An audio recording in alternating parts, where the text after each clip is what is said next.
I'm going to talk to you about SD-WAN more from a service provider perspective, delivering an SD-WAN service.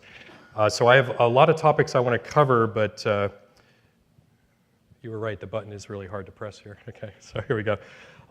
Just going to cover a bunch of topics, but again, from an SD-WAN service perspective, how to deliver an SD-WAN service and some of the considerations that you want to think about.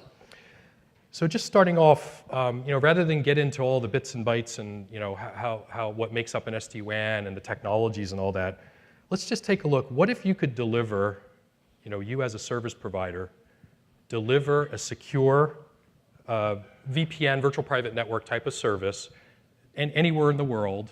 This is the best map I couldn't get a world map. At least couldn't find a good one. But anywhere in the world over anybody's service provider network, would you say that's a good thing? Of course. I mean, the big challenge today delivering services is that you have off-net customers, on-net customers. So so that's really a good thing there. And whether it's wireless or wireline. The other thing is, what if you can bring up a new site in 10 minutes? You hear stories about 30 days, a couple of months, et cetera, right? So so really. Quite profound things. The next thing, what if you could enable your customers? You heard a little bit about zero-touch provisioning. Now we have drones, so maybe you ship the SD-WAN Edge via drone, Amazon drones, or your traditional FedEx truck or whatever. And then the customer can just plug in their Ethernet LAN and WAN cables and plug in power, and you're ready to go. Just like a residential service, right? You get a cable modem, you plug in the power, you plug in the coax cable on one side, your Ethernet cable on the other, and you're ready to go. So this is kind of like the nirvana of for service providers in the not in the residential, but in the commercial business space. And then what if you can enable your customer to be able to deliver, to be able to manage their service or actually order service, modify service, et cetera, on a web portal, rather than get on the phone or send a fax. People still do that. It's hard to believe. I've talked to some millennials. They're like, people still use fax machines. I'm like, yeah, unfortunately they do. But do all this via web portal. I mean, we're used to doing this with Amazon today. I go Amazon, I spin up an EC2 instance. I want to add some more CPUs. I want to add some more storage. Click, drop-down menu. Here's the price. Boom, submit. Now I can start using it. What if you can reach customer locations off-net? This is the big challenge for service providers, right? They don't have network footprint. There's some service providers where they're delivering a service. Let's say they get an RFP and it says, I have 50 sites. 49 of those sites are on net and the 50th site's off net.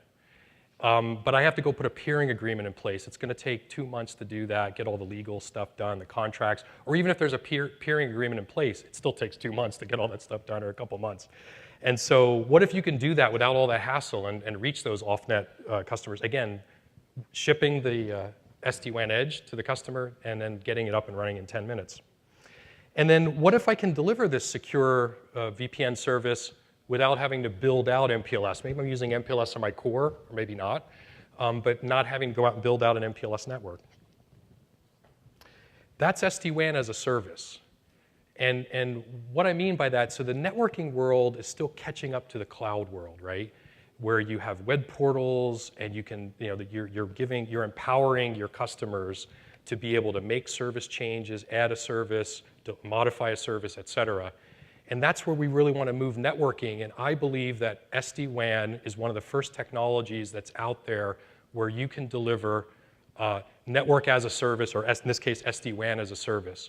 It's that as a service, just like you do infrastructure as a service or platform as a service. You order it, you pay for it as you use it, you can turn it down, modify it, et cetera. So now that you're ready to buy this, so let me explain what an SD-WAN actually is and what it does, just to make sure we're all on the same page, because there's no standardized definition of SD-WAN out there. And in fact, in the MEF forum, we actually have a group in there where we're actually standardizing SD-WAN, not only what it is, the definition of it, but the terminology of the different components of it. And if you attended my session on Tuesday, I went through a lot of that. But today, today's definition, and I'll move to the beyond section afterwards, right? You're connecting sites. It follows your traditional managed network service model where you have a service demarcation at a site for the whole site. You know, in the case of a managed network service for carrier Ethernet, it's a NID device. You know, if it's internet, it's a router, et cetera. Well, in this case, it's an SD-WAN edge. And then you're connecting those sites over any type of access network. And that's really what's critical about SD-WAN is, and it doesn't matter whether it's wired or wireless over those networks, and it doesn't matter who's the access provider. Of course, this doesn't work. You know, any type of access provider over any type of access network. This is huge. This is a huge difference in how services are delivered, because today, when you're delivering a managed network service, if it's a T1, for example, the service equals the facility. What I mean by that is my T1, I'm ordering a T1, it's the circuit. If I'm ordering DSL, it's the circuit. The circuit equals the service. Because SD-WAN is an overlay, a virtual overlay service, now there's no correlation between the physical circuit in the bottom and the service that runs on top of it. So this is huge, huge the way services used to be defined. So we deliver those over access networks, and then it runs over any type of backbone, the two most popular being MPLS or IP internet. And then sites are connecting those to their cloud, public cloud, private cloud, it doesn't matter. You know, enterprises are moving their workloads up to the cloud. You know, this is a trend that's going on, and it'll continue to do that. And so, you know, you can set up services with SD-WAN that, you know, maybe it's a site-to-site SD-WAN connection, or site-to-cloud, in this case, private cloud, or a site-to-public cloud, maybe like, you know, Google, Amazon, et cetera. And then you can run that over either the internet or your MPLS network. And so that's the beauty of it. You can run it over your private network or run it over the public network as well.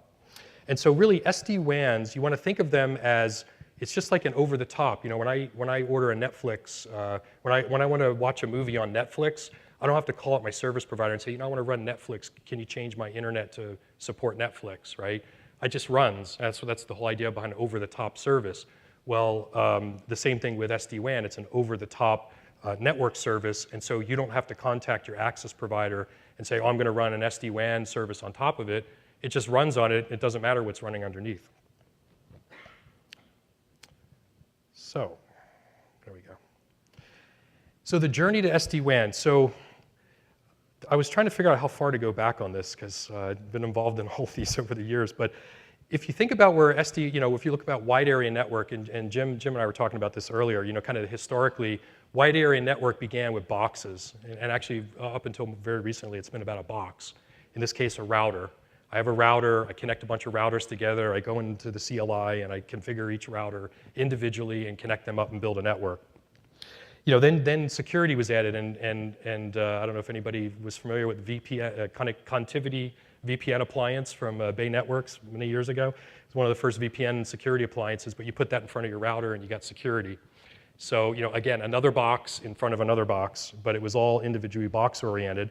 You know, then you had things like WAN optimization capabilities, you know, data compression, things like that. And then you had hybrid WAN, which now allowed you to run over, you know, multiple WANs, you know, not in an active mode where you're actually running traffic over both.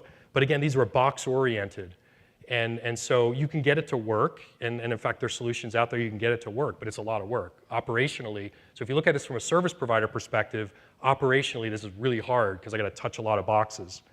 So then what came along was, you know, you added service orchestration, so I can now tie all these together, all these boxes together in a unified way, but I also added SDN, so now I can centrally control those. Instead of having to touch each box, I configure up here and push everything down to all the boxes. So operationally, things got way better. And that's really where you got to SD-WAN. So this sort of evolution that occurred of, you know, starting off from boxes, it really wasn't until SDN and orchestration came along, and NFV, because it's all virtualized now. Now that gives you SD-WAN. But SD-WAN is just the beginning of the journey, right? That gets us to network as a service, the over-the-top. I can run it over any underlay network, you know, any type of access network. But really our nirvana, where we really want to go, and it's a journey there, is we want to deliver all of our services in a virtual way. We want to deliver virtual network services. So SD-WAN is the connectivity right? But then I want to layer other services, and you've heard a number of people talk about, virtual network services. So I want to add a managed firewall service. I want to add a manage whatever, UCaaS, whatever, UC service, et cetera. So you want to be able to layer these services on top. That's where we're moving with networking, where these network functions are more apps over the top, just like the Netflix analogy. I don't have to worry about the underlay network. I can run all of this stuff over the top. So SD-WAN as a service benefit. So let's take a look, rather than look at it maybe technically, let's look at it from who benefits from a buyer and a seller, right? So because I'm talking from a service provider or service perspective, what are the benefits that I'll look at both sides, but what are the benefits for the enterprise, for example? So if there's not some kind of a monetary savings, it's probably not. I mean, yeah, it's interesting academically to talk about, and I'm a techno geek too. I mean, I love talking about all this stuff, but at the end of the day, it's got to make money or save money. I mean, right? That's the bottom line.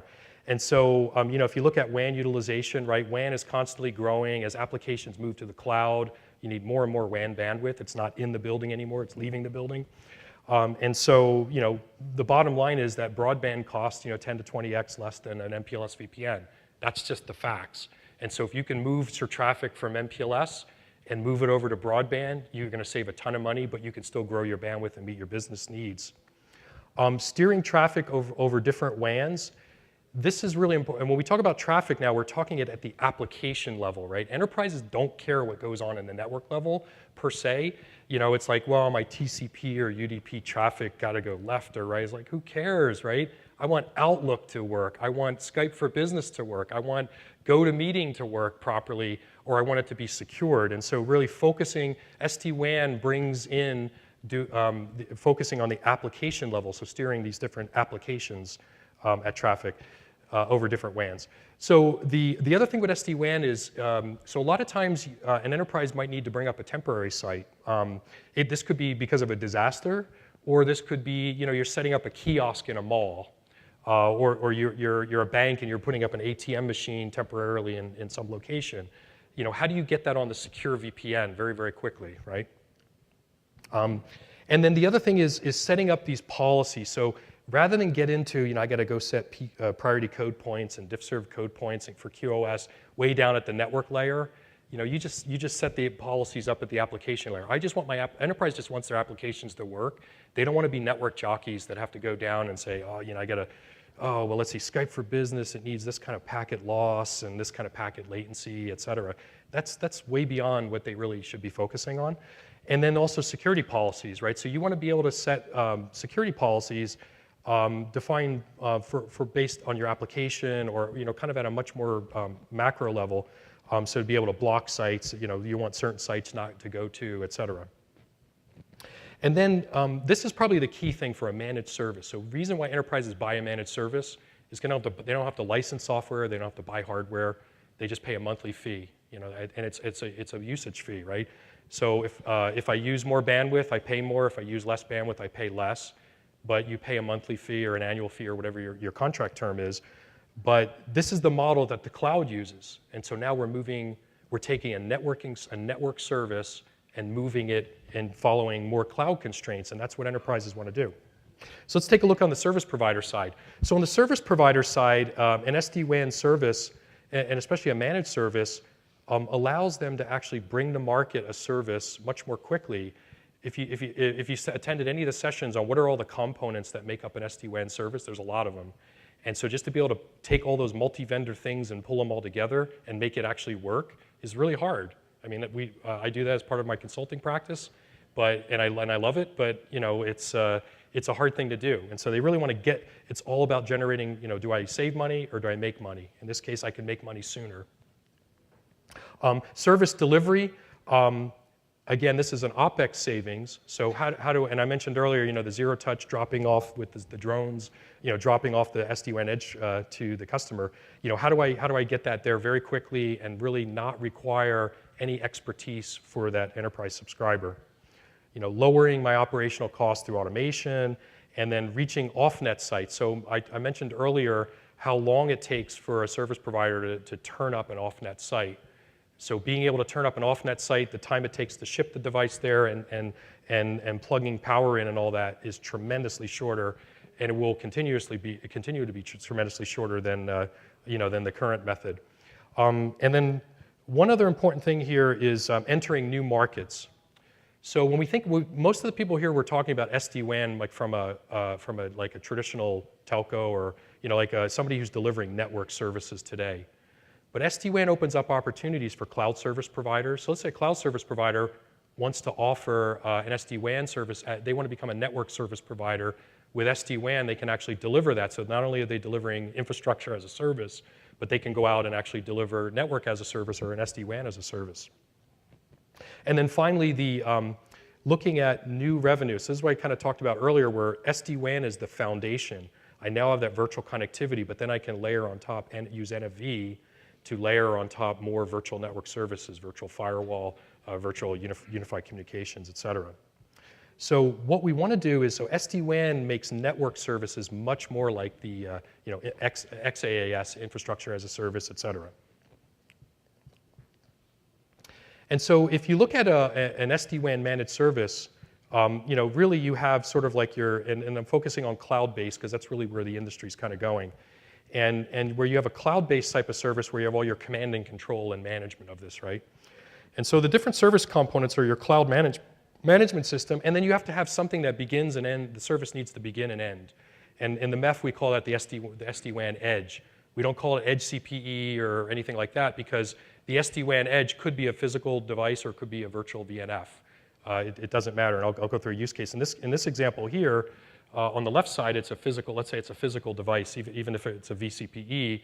On this side, though, for example, maybe I'm running this as a VNF inside my Amazon EC2 instance, and so now I'm terminating my SD-WAN. Instead of at the front of the building, like on that side, I'm actually terminating. It goes in the data center all the way up into my cloud instance. This is really, really powerful. And then there's a portal the service provider uses to manage the service, and then there's an enterprise subscriber portal, like I mentioned earlier, for them to go make service changes. So when SD-WAN as a service is just this, and you don't need to build and connect everything together, you just use the service. And then finally, probably the most important thing is when you have such a service, you need to integrate this into the service provider's billing systems, for example. Because when you come through their portal, you need to be able to be authenticated before you're authorized to use the service. So let me talk about, I created this slide because I bumped into somebody and they were asking me a bunch of questions on this, and I said, well, let me put a slide on this.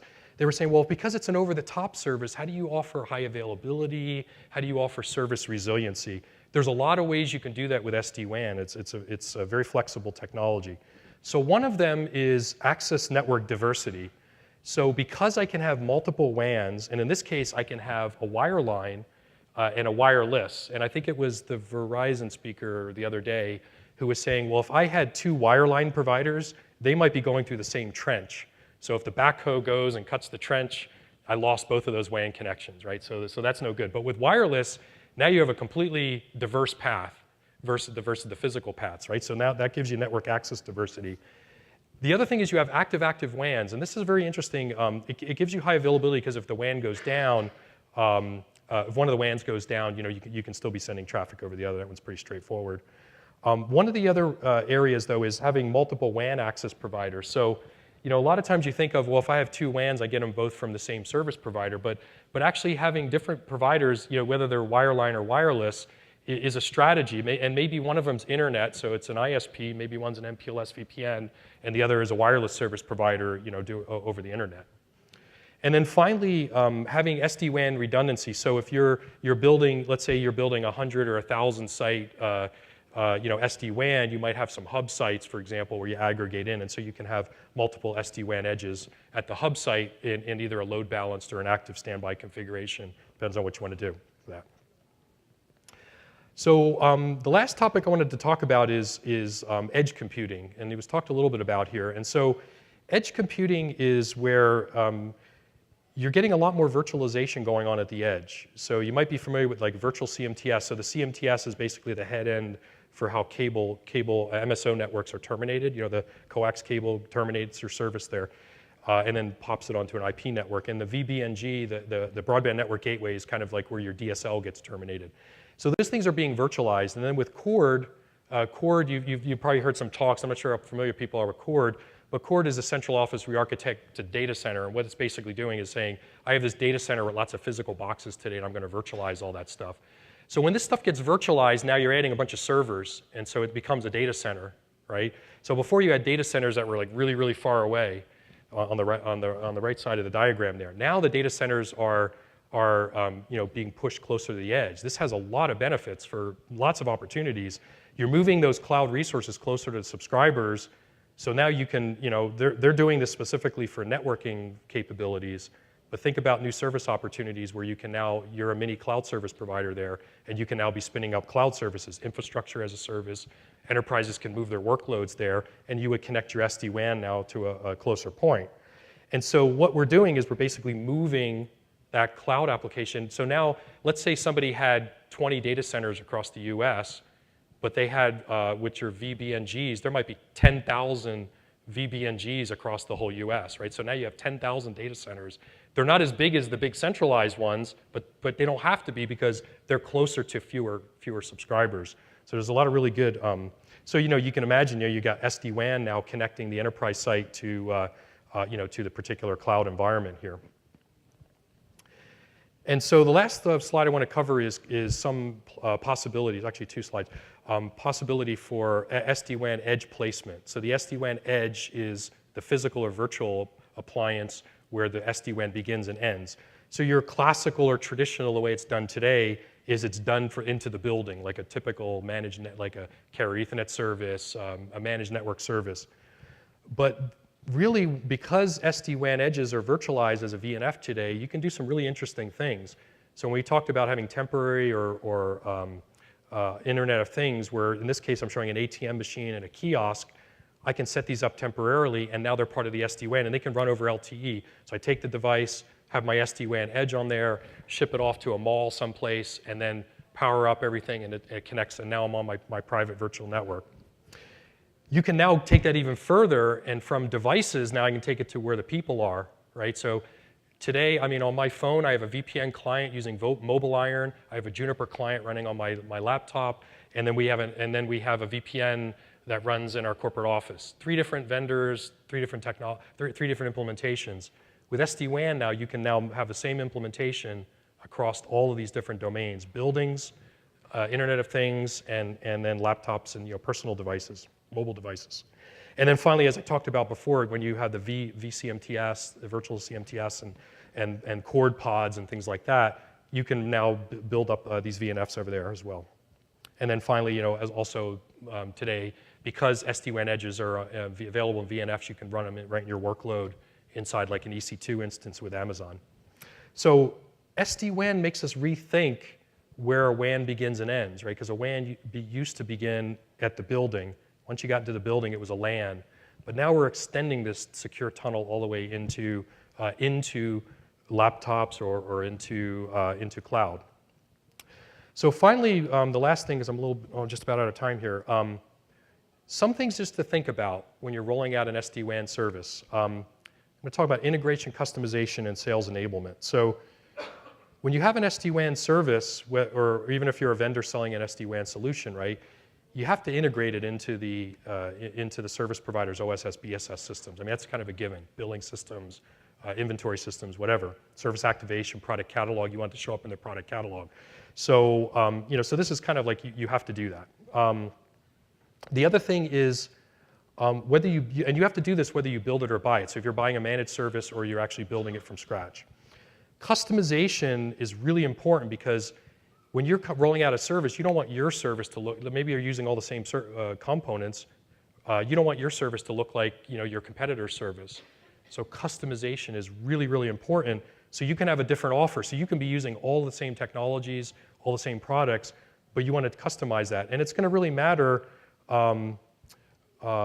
for, when you have the different customization, you don't want to offer that exact same service. And then finally, the last thing is whether you're selling up market or down market, right? So maybe you're a service provider and you sell to large enterprises and you want to go down market to mid-size enterprises or SMBs. You got to tailor that service because that's a way less sophisticated type of customer than the large enterprise. They're not going to have any sophisticated staff.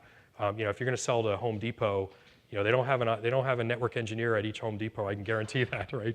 So, or if you're going up market, you're used to selling to SMBs, and you're going to go to large enterprises. You know, they want more functionality, et cetera. You can offer it with the same service, but you want to customize it based on who your target audience is.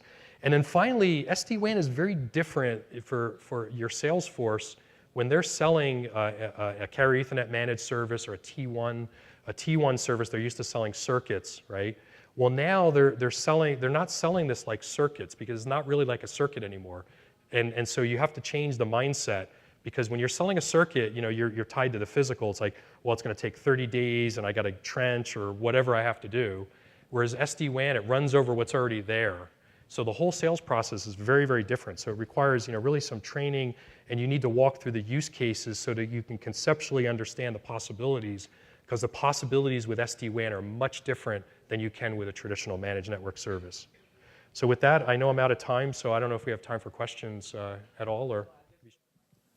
Okay, let me just have one. So Ralph, can you expand a little bit on the fact that you talked about earlier on in your presentation that, you know, there's a trend to move to SD-WAN by moving to those internet connections, and then you talked about the redundancy aspect. But you know, what I was looking at, and I highlighted that initially, is the quality of service aspect. You know, how are people meeting with that, and you know, are there any thoughts on that? Because that, from what I've been reading, continues to be like the one sore thumb that needs to get addressed somehow. Yeah, that's a great question, and this is one of those topics I'd love to talk for hours on, but you yeah, know, I only have 20 minutes or whatever it was. Yeah. Yeah. But on the quality of service side, you know, if you look at an SD-WAN solution, part of that is really, again, it's focused on the application level, and then the application are defined by what are their quality of service performance metrics, right? So if I look for a real-time media application, Skype for Business, whatever, it's going to have a certain profile it needs for packet delay, packet loss, et cetera. And that's kind of baked in to most of the SD-WAN solutions. It's kind of baked in so that what you're constantly measuring over the WANs, and that's one thing I forgot to mention. So with an SD-WAN solution, you're constantly doing what you normally do like in service assurance, where you're measuring, doing QoS performance metrics over your WANs in real time. So you're constantly measuring those, and so you have a real-time posture of what's going on over those, and that's what allows you to steer traffic over WAN A or WAN B. So normally, let's say you ran all your really QoS critical things over your MPLS VPN, but if you're measuring your internet and it meets that criteria, then you just send it over the internet, right? And so that's kind of baked into the SD-WAN. So yeah. Okay, wonderful. Well, thanks so much, Ralph. Thanks, really Vishal. Appreciate it. Okay.